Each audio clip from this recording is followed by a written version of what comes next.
Hi guys, welcome back to The Social Tune. And today I want to talk about the new album by Sampha called Process. Tell me that I'm okay, but I swear they smell the blood on me.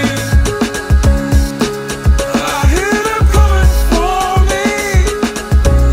I swear they smell the blood on me. I hear them coming for me,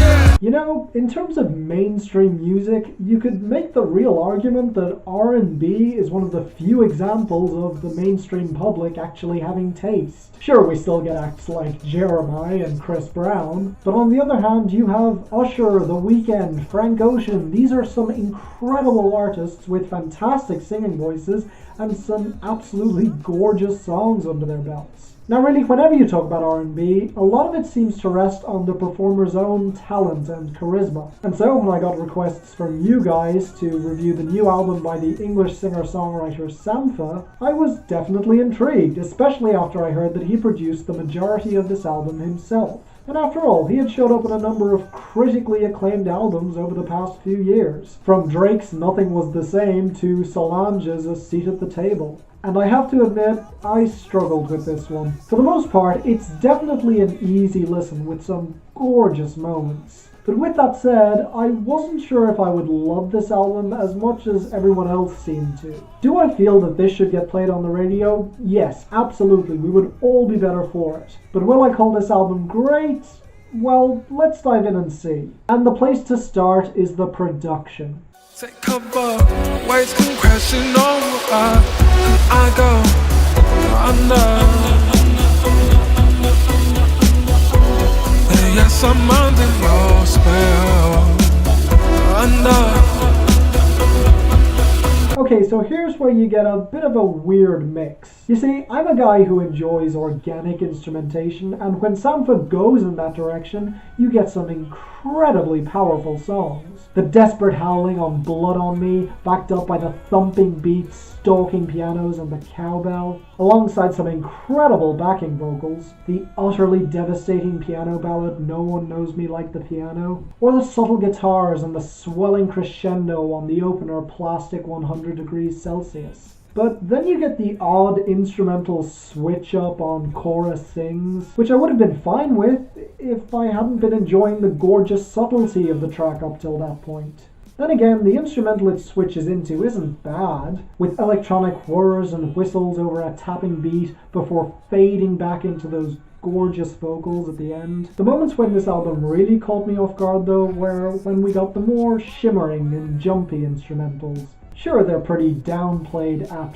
first on Take Me Inside, but then they become much more pronounced before transitioning into the next track, Reverse Faults. Although, maybe it's because that track kept up its nervous energy throughout its entirety much better than Take Me Inside, but I honestly really like Reverse Faults. Honestly, the problems I do have production-wise are pretty minor. I guess I could complain about the repetition on Under, but I really did love the instrumental build-up on that track, and honestly, the repetition just helped add to the atmosphere. Although on the other hand, I wasn't a huge fan of the electronic instrumentals that we got on Take Me Inside and Incomplete Kisses. And that's before you get to the piano line on the former, which just felt much too processed. Wasn't a huge fan of that. Although with that said, I really did love the gorgeous atmospheric closer Who Shouldn't I Be, which is arguably the most electronic song on this album. And honestly, overall, there's not really a song I dislike on this album. It's pretty solid across the board. And one of the big reasons for that is Sampha himself.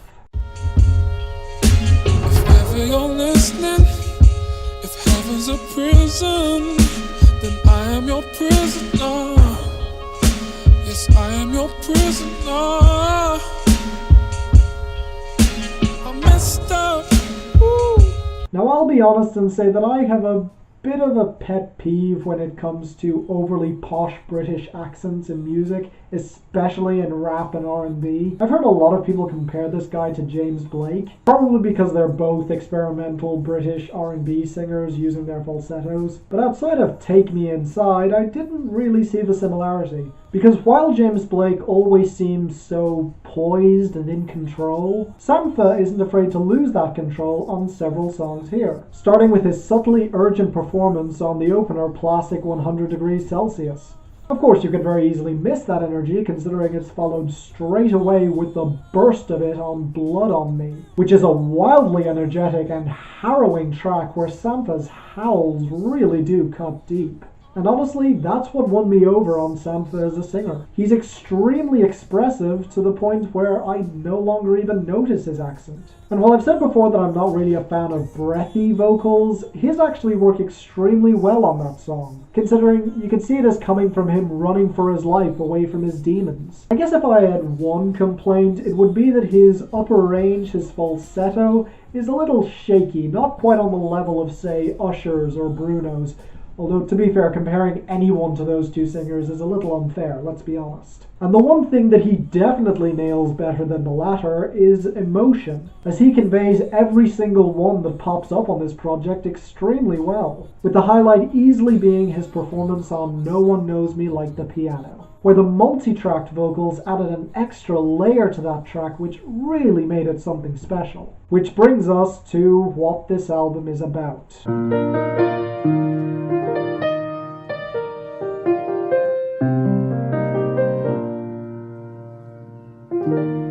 No one knows me like the piano in my mother's home.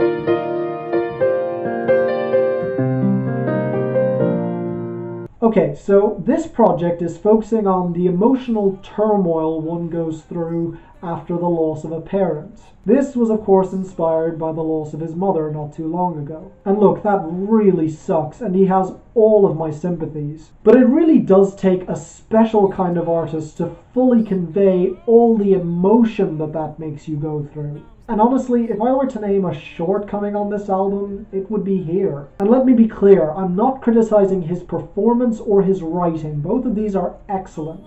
But honestly, for an album called Process, there's not much healing on this album. Maybe it's just because 2016 had some of the best music about death that I've ever come across, but a number of these songs seem to be missing a deeper emotional connection. Meaning, I'll start to focus more on the poetry and the performance, which are still impressive, rather than letting the songs affect me emotionally. It's like when someone gets you to watch a classic film and you can appreciate everything about it, but it doesn't speak to you on a deeper emotional level like it does for some other people. And because of this, I found myself appreciating this album more than I liked it, at least overall. And look, there are definitely moments where he gets there and he really does affect me. Blood on Me is haunting as hell, there's no denying that. And No One Knows Me Like the Piano is absolutely inspired, as he finally comes to grips with his mother's death and is finally able to mourn her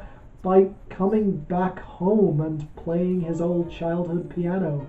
And there's no denying that's powerful as hell. So in the end, this album is great, I will give it that, but it's just not connecting with me in the same way it seems to for so many other people. If you adore this, I understand completely, but for me, it's not quite on the same level as some of the best music in this vein. Still, with that said, I can see this album growing on me in the months to come, so don't lose hope yet. And in the meantime, I'm going to give it a solid 8 out of 10. Definitely give this one a listen, chances are you'll love it as much as I did, if not more. So, thank you guys for watching. If there are any other albums coming out the next month or so, please post them in the comments or tweet them at me so I can listen to them and possibly review them. You'll find a link to my Twitter in the description, feel free to follow me if you'd like. Please subscribe so you don't miss a thing, and until the next time, I'm Finn, and this is The Social Tunes, signing off.